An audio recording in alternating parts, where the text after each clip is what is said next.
You know you're at the end of the world when you see these three characteristics: greater frequency, greater intensity, and greater visibility of those birth pains.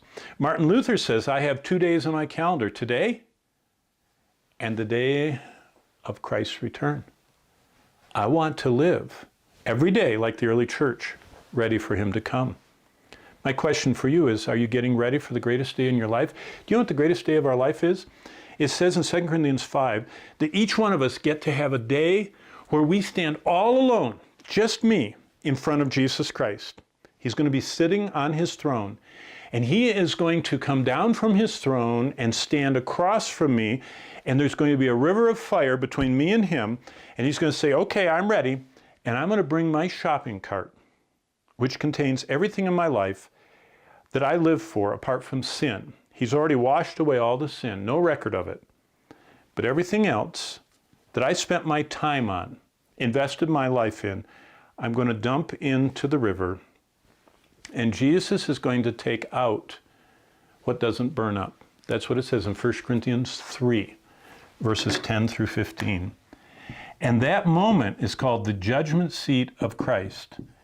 And it says, whatever is not burned, Jesus gives back to me as my reward.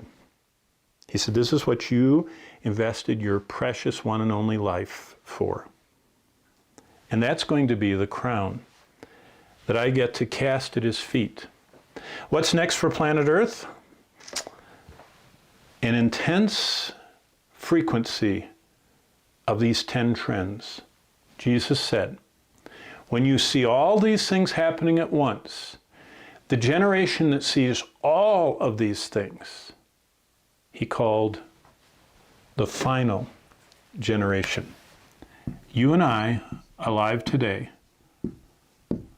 are the first group in history to see global travel, global knowledge, global weather, global communication, evangelism, pandemics, digital money with tracking, weapons of mass destruction, a global desire to shut down everything, to stay safe and prosperous, and a global hatred of Israel. What should that do? We should be eating, chewing, breathing, and sharing the basics, awaiting the day